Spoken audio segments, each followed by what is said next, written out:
আসসালামু আলাইকুম। সংবাদে আপনাদের সবাইকে স্বাগত জানাচ্ছি। আমি ফিরোজ তোহা। শুরুতেই সংবাদ শিরোনাম জানিয়ে দেব এই মুহূর্তে হাতে পাওয়া সর্বশেষ গুরুত্বপূর্ণ আপডেট বাংলা সংবাদ। শুরুতেই থাকছে দ্রুত নির্বাচন দিতে চাই প্রধান উপদেষ্টা।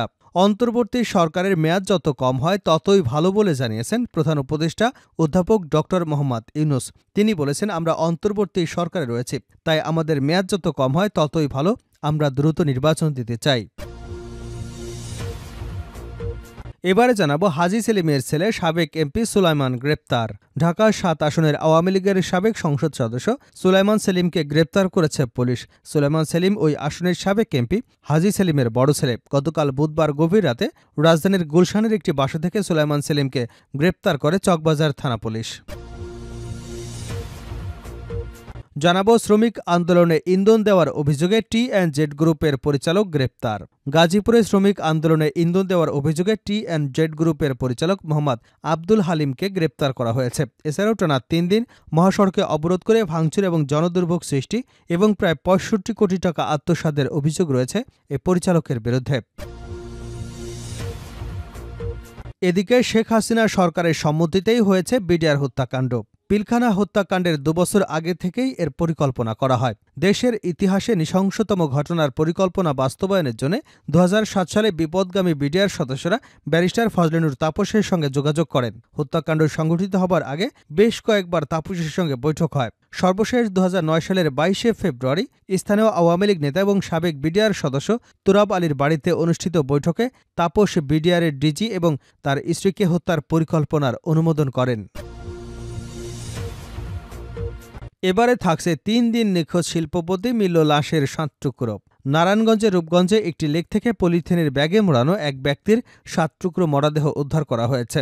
গতকাল বুধবার দুপুরে উপজেলার পূর্বচল উপশহরে কুড়িল কাঞ্চন মহাসড়কের উত্তর পাশে ৫ নম্বর সেক্টর থেকে ৩টি পলিথিন ব্যাগে লাশের খণ্ডগুলো উদ্ধার করা হয়। পরে মধ্যরাতে দাড়ি, নখ এবং পায়ের কিছু চিহ্ন দেখে মরদেহ শনাক্ত করে স্বজনরা। নিহত জসিমউদ্দিন মাসুদ একজন শিল্পপতি। রাজধানীর বসুন্ধরা আবাসিক এলাকায় পরিবার নিয়ে বসবাস করেন তিনি। তাকে পরিকল্পিতভাবে হত্যা করা হয়েছে। জড়িতদের মধ্যে একজন নারীও রয়েছেন বলে প্রাথমিক তথ্যে মিলেছে। এবং সর্বশেষ জানাবো আন্তর্জাতিক সংবাদ। ইমরানের মুক্তির দাবিতে উত্তাল পাকিস্তান। সাবেক প্রধানমন্ত্রী ইমরান খানের মুক্তির দাবিতে বিক্ষোভে উত্তাল পাকিস্তান। বিশেষ করে মার্কিন নির্বাচনে রিপাবলিকান প্রার্থী ডোনাল্ড ট্রাম্প প্রেসিডেন্ট নির্বাচিত হবার পর থেকে উত্তপ্ত হয়ে উঠেছে পাকিস্তানের রাজনৈতিক অঙ্গন। এ নিয়ে বাগবিতণ্ডায় জড়িয়েছে সেদেশের মন্ত্রী ও বিরোধী নেতারা। পাকিস্তানের দ্য ডন ও দ্য প্রিন্ট জানিয়েছে, ট্রাম্পের জয়লাভের পর সাবেক প্রধানমন্ত্রী ইমরান খানের দল তেহরিকে ইনসাফ বা পিটিআইয়ের সমর্থকদের মধ্যে আশার আলো জেগে উঠেছে। এতক্ষণ শিরোনাম শুনছিলেন, এবার বিস্তারিত। প্রিয় দর্শক, আপনি যদি এই চ্যানেলে নতুন হয়ে থাকেন, ভিডিওটি দেখতে দেখতে চ্যানেলটি সাবস্ক্রাইব করে আমাদের সঙ্গে থাকুন। আর এই ভিডিও সম্পর্কে আপনি আপনার মূল্যবান মতামতটি কমেন্ট বক্সে জানিয়ে দিন। আর হ্যাঁ প্রিয় দর্শক, জানিয়ে দিন ভিডিওটি কোথা থেকে দেখছেন।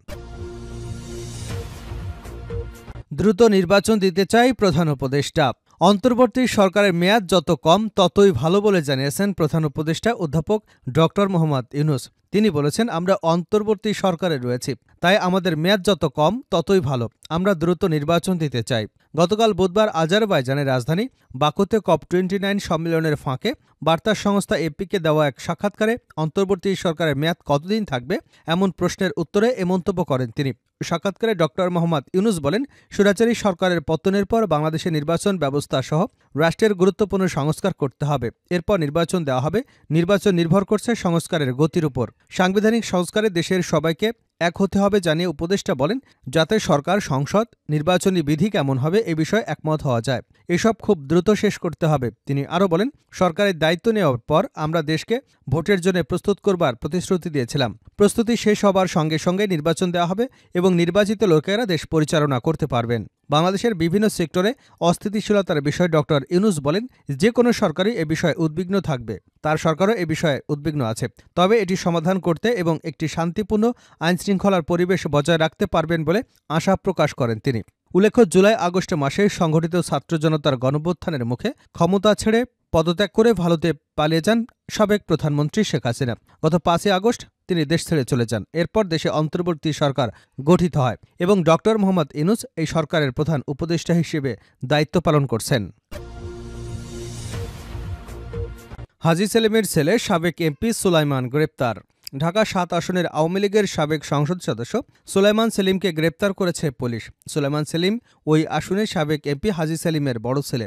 গতকাল বুধবার গভীর রাতে রাজধানীর গুলশানের একটি বাসা থেকে সুলাইমান সেলিমকে গ্রেপ্তার করে চকবাজার থানা পুলিশ। চকবাজার থানার ভারপ্রাপ্ত কর্মকর্তা রেজাউল হোসেন রাত ১:৩০টায় সংবাদ মাধ্যমকে বিষয়টি নিশ্চিত করেছেন। তিনি বলেন, গোপন সংবাদের ভিত্তিতে বুধবার দিবাগত রাত ১:১টায় চকবাজার থানার একটি টিম সুলাইমান সেলিমকে গ্রেপ্তার করে।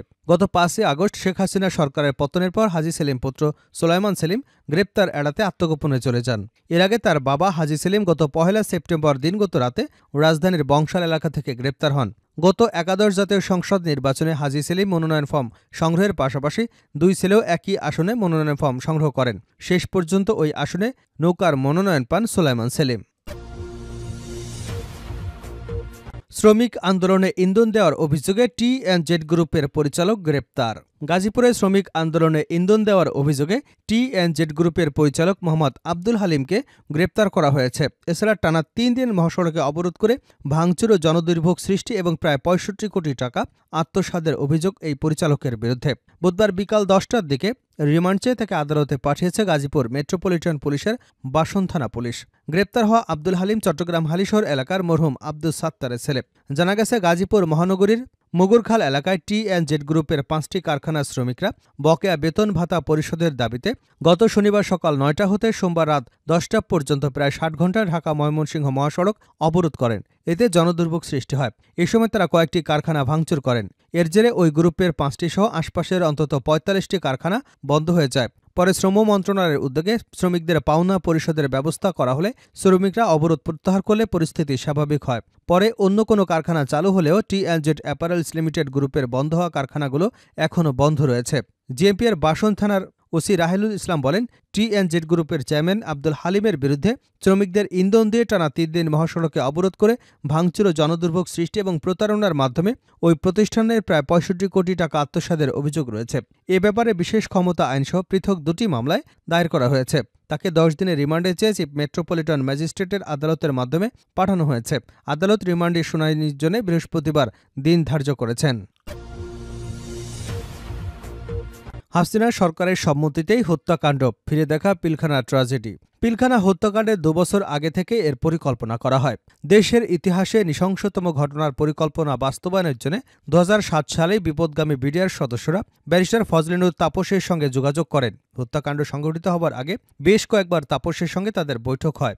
সর্বশেষ ২০০৯ সালের ২২শে ফেব্রুয়ারি স্থানীয় আওয়ামী লীগ নেতা এবং সাবেক বিডিআর সদস্য তুরাব আলীর বাড়িতে অনুষ্ঠিত বৈঠকে তাপস বিডিআর ডিজি এবং তার স্ত্রীকে হত্যার পরিকল্পনার অনুমোদন করেন। ফেব্রুয়ারির মাঝামাঝিতে শেখ সেলিমের সঙ্গে ১০ থেকে ১২ জন বিডিআর সদস্য দেখা করেন। বিপদগামী বিডিআর সদস্যদের জানানো হয়েছিল ওই হত্যাকাণ্ড সংগঠনে শেখ হাসিনা সরকারের সম্মতি আছে। সে সময় পিলখানা জুড়ে জয় বাংলা স্লোগান শোনা গেছে। বর্বর ওই ঘটনার পর বিষয়টি নিয়ে শেখ হাসিনা সরকারের স্বরাষ্ট্র মন্ত্রণালয় গঠিত তদন্ত কমিটির প্রতিবেদনে এবং তদন্ত কমিটির কাছে দেওয়া বিডিআরের খুনি সদস্যদের স্বীকারোক্তিমূলক জবানবন্দিতে এসব তথ্য উঠে আসে। সেনাবাহিনী তদন্ত কমিটির কাছেও একই স্বীকারোক্তি দেন হত্যাকারীরা। কিন্তু হত্যা পরিকল্পনায় সংশ্লিষ্ট রাজনৈতিক ব্যক্তিদের বিচারের মুখোমুখি করা তো দূরের কথা, তারা জিজ্ঞাসাবাদেরও বাইরে থেকে গেছেন।